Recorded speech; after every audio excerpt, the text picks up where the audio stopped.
প্রিয় ভিউয়ার্স, আবারও চলে আসলাম তোমাদের মাঝে দারুণ একটি গুরুত্বপূর্ণ ভিডিও নিয়ে। আজকে মূলত আমরা আলোচনা করব উচ্চ মাধ্যমিক পাশে সরকারি চাকরি। তো সম্প্রতি তোমরা উচ্চ মাধ্যমিক পাশ করেছো, তোমাদের জন্য কিন্তু আজকের এই ভিডিওটি ভেরি মোস্ট ইম্পর্ট্যান্ট হতে চলেছে। তো আমাদের দেশে বেশিরভাগ পরিবারের আর্থিক অবস্থা মধ্যবিত্ত বা নিম্ন মধ্যবিত্ত, তাই উচ্চ মাধ্যমিক পাশের পরে অনেক ছেলেমেয়ের পরিবারের হাল ধরতে চায়। আর এক্ষেত্রে যদি একটি সরকারি চাকরি পাওয়া যায় তবে তা অনেকটা আকাশের চাঁদ হাতে পাওয়ার মতো ব্যাপার। এবং এছাড়াও অনেকেই আছে যারা আর্থিক কারণে বা অন্যান্য কারণে উচ্চ মাধ্যমিকের পর পড়াশুনো এগিয়ে নিয়ে যেতে পারেনি। তাদের সকলের কথা মাথায় রেখে আজকে এই ভিডিওর মাধ্যমে আমি আলোচনা করব উচ্চ মাধ্যমিক পাশে সরকারি কি চাকরি পাওয়া যায়। সো প্রিয় ভিউয়ার্স, আজকে ডিটেলস তথ্য কিন্তু তোমাদের মাঝে তুলে ধরবো, তাই ভিডিওটি স্কিপ না করে সম্পূর্ণটি দেখার জন্য অনুরোধ রইল। শুরুতেই দেখে নেব উচ্চ মাধ্যমিক পাশে কোন কোন চাকরি আছে। তো এখানে উল্লেখ করা আছে, বলা হয়েছে উচ্চ মাধ্যমিক পাশে কেন্দ্র সরকার ও রাজ্য সরকার উভয় বিভিন্ন চাকরি রয়েছে। এক্ষেত্রে উল্লেখ্য, রাজ্য সরকারের চাকরিগুলিতে প্রতি বছর নিয়মিত নিয়োগ না হলেও কেন্দ্র সরকারের চাকরিগুলি ফর্ম ফিল আপ প্রায় প্রতি বছর হয়ে থাকে। তাই সঠিক পদক্ষেপ এবং প্রস্তুতির মাধ্যমে আপনারা চাইলে সরকারি চাকরি পেতে পারেন। তো আমরা প্রথমে এখানে উল্লেখ করেছি সেন্ট্রাল গভর্নমেন্ট জব, অর্থাৎ উচ্চ মাধ্যমিক পাশে কেন্দ্র সরকারের চাকরিতে কোন কোন পদে উচ্চ মাধ্যমিক পাশে তোমরা আবেদন করতে পারবে, সেই পদগুলো কিন্তু আমরা এখানে নিম্নে আলোচনা করেছি। তো এখানে 1 নম্বরে উল্লেখ করা আছে ন্যাশনাল ডিফেন্স এজেন্সি, অর্থাৎ যেটা এনডিএ। এটি কিন্তু একটি অত্যন্ত সম্মানজনক চাকরি।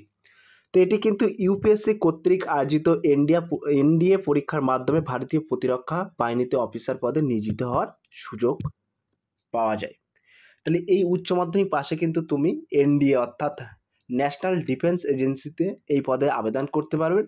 এটি কিন্তু একটি ভারতীয় প্রতিরক্ষা বাহিনীতে অফিসার পদে নিয়মিত অর্থাৎ নিয়োজিত হওয়ার সুযোগ পাওয়া যায়। এবং তার পাশাপাশি আমরা এখানে 2 নম্বরে উল্লেখ করেছি ইন্ডিয়ান আর্মি ক্লার্ক। তো এই ইন্ডিয়ান আর্মি ক্লার্ক এই পরীক্ষার মাধ্যমে ভারতীয় সেনাবাহিনীতে ক্লার্ক পদে চাকরি করা যায়। অর্থাৎ তুমি যদি উচ্চ মাধ্যমিক পাস করে থাকো তাহলে ইন্ডিয়ান আর্মি ক্লার্ক পদে কিন্তু আবেদন করতে পারবে। 3 নম্বরে আমরা উল্লেখ করেছি air force group X and Y. এই পরীক্ষার মাধ্যমে ভারতীয় বায়ুসেনাতে গ্রুপ এক্স এবং ওয়াই পদে নিয়োগ করা হয়। অর্থাৎ তুমি যদি উচ্চ মাধ্যমিক পাস হয়ে থাকো তাহলে কিন্তু এয়ারফোর্স গ্রুপ এক্স এবং ওয়াই পদে আবেদন করতে পারবে। তারপরে কিন্তু আমরা উল্লেখ করেছি 4 নম্বরে উল্লেখ করেছি রেল এনটিপিসি, অর্থাৎ রেল সার্ভিস। তো ভারতীয় রেলে এই পরীক্ষার মাধ্যমে গুডস গার্ড, স্টেশন মাস্টার প্রভৃতি পদে কিন্তু নিয়োগ করা হয়ে থাকে। তো উচ্চ মাধ্যমিক পাশে কিন্তু রেল এনটিপিসি, তো এখানে কিন্তু বিভিন্ন পদে তোমাদেরকে নিয়োগ করা হয়ে থাকে। তারপরে কিন্তু আমরা 5 নম্বরে উল্লেখ করেছি ইন্ডিয়ান পোস্টাল সার্ভিস। তো এই পরীক্ষার মাধ্যমে কিন্তু ভারতীয় ডাক বিভাগের বিভিন্ন পদে নিয়োগ করা হয়ে থাকে। অর্থাৎ উচ্চ মাধ্যমিক পাশে কিন্তু এই সমস্ত পদে আবেদন করতে পারবে তোমরা। এবং 6 নম্বরে উল্লেখ করেছি কম্বাইন্ড হায়ার সেকেন্ডারি লেভেল, যেটাকে আমরা CHSL নামে পরিচিত। এই পরীক্ষার মাধ্যমে কিন্তু জুনিয়র সেক্রেটারিয়েট অ্যাসিস্ট্যান্ট এবং লোয়ার ডিভিশন ক্লার্ক প্রভৃতি পদে কিন্তু নিয়োগ করা হয়ে থাকে। তা তুমি যদি উচ্চ মাধ্যমিক পাস করে থাকো তাহলে কিন্তু এইসব পদে আবেদন করতে পারবেন। এবং যে কটি পদ এখানে উল্লেখ করেছি সব কটি পদেই কিন্তু উচ্চ মাধ্যমিক পাশে। 7 নম্বরে বলা হয়েছে SSC stenographer group C and D. তো এই পরীক্ষার মাধ্যমে কেন্দ্রীয় সরকারের বিভিন্ন মন্ত্রণালয় সংস্থা গ্রুপ সি এবং গ্রুপ ডি পদে নিয়োগ করা হয়ে থাকে।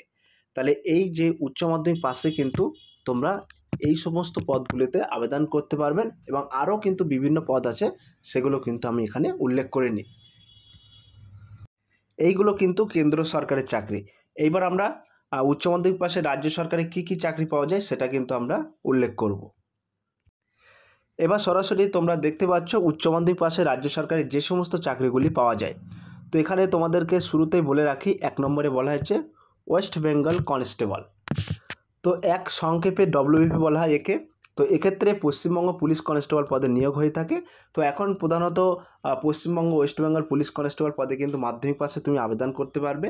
এবং 2 নম্বরে বলা হয়েছে কলকাতা পুলিশ কনস্টেবল, একে সংক্ষেপে কেপি বলে। এক্ষেত্রে কলকাতা পুলিশ কনস্টেবল পদেও কিন্তু নিয়োগ হতে পারবে, অর্থাৎ তুমি যদি উচ্চ মাধ্যমিক পাস করে থাকো তাহলে কিন্তু এখানে নিয়োগ তুমি আবেদন করতে পারবেন। তার পাশাপাশি এখন কিন্তু কনস্টেবলগুলোতে মাধ্যমিক পাস থেকে আবেদন করতে পারবে। তো মাধ্যমিক পাসেও আমি একটা ভিডিও আনবো। তো এখানে তোমরা দেখতে পাচ্ছ 3 নম্বরে উল্লেখ করা আছে পিএসসি অর্থাৎ public service commission food supply inspector. এক্ষেত্রে ফুড ডিপার্টমেন্টের সাব ইন্সপেক্টর পদে নিয়োগ করা হয়ে থাকে। তো উচ্চ মাধ্যমিক পদে কিন্তু তুমি পিএসসি ফুড সাব ইন্সপেক্টর পদে আবেদন করতে পারবেন। এবং 4 নম্বরে উল্লেখ করেছি পিএসসি ক্লার্কশিপ। তো এক্ষেত্রে ক্লার্ক পদে নিয়োগ করা হয়ে থাকে। তো তুমি যদি উচ্চ মাধ্যমিক পাস করে থাকো ক্লার্ক পদে আবেদন করতে পারবেন।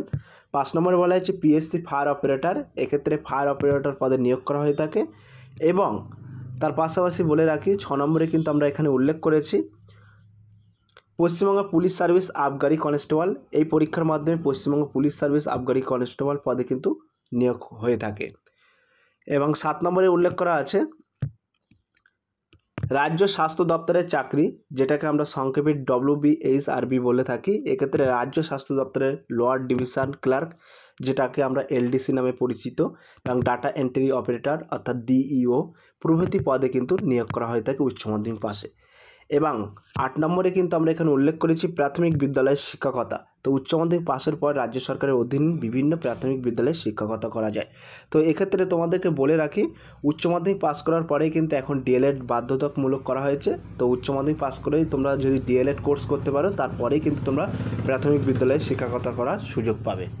ক্লিয়ার? তো তার পাশাপাশি কিন্তু আমরা এখানে একটি ওয়েবসাইটও রেখেছি, দেখতে পাচ্ছ রাজ্য পাবলিক সার্ভিস কমিশন ওয়েবসাইট। তো এই ওয়েবসাইটে গিয়ে কিন্তু তোমরা খুঁটিনাটি বিস্তারিত তথ্য জানতে পারবে। তো এখানে কেন্দ্র সরকার এবং রাজ্য সরকার উচ্চ মাধ্যমিক পাশে তোমরা কোন কোন পদে চাকরি পাবে এবং পেতে পারবে এবং আবেদন করতে পারবে, অ্যাপ্লাই করতে পারবে, সেই সমস্ত পদগুলো কিন্তু আমি আলোচনা করলাম। এবং উপরোক্ত চাকরিগুলোর মধ্যে আপনার পছন্দ অনুযায়ী চাকরি বেছে নিয়ে সেটির নিয়োগ প্রক্রিয়া, সিলেবাস, চাকরিটি আপনার জন্য উপযুক্ত কিনা ইত্যাদি বিষয়গুলো সম্পর্কে দিয়ে সেই চাকরির জন্য প্রস্তুতি নিতে শুরু করেন। তো আজকে কিন্তু আলোচনা করলাম উচ্চ মাধ্যমিক পাশে তুমি কোন কোন পদে আবেদন করতে পারবে। সো প্রিয় ভিউয়ার্স, এই ছিল আজকের ভেরি মোস্ট ইম্পর্ট্যান্ট ভিডিও। যদি ভিডিওটি ভালো লেগে থাকে প্লিজ লাইক, কমেন্ট এবং শেয়ার করে দিন বন্ধুদের মাঝে। ফিরে আসছি আগামী দিনে তোমাদের জন্য very most important topic video নিয়ে।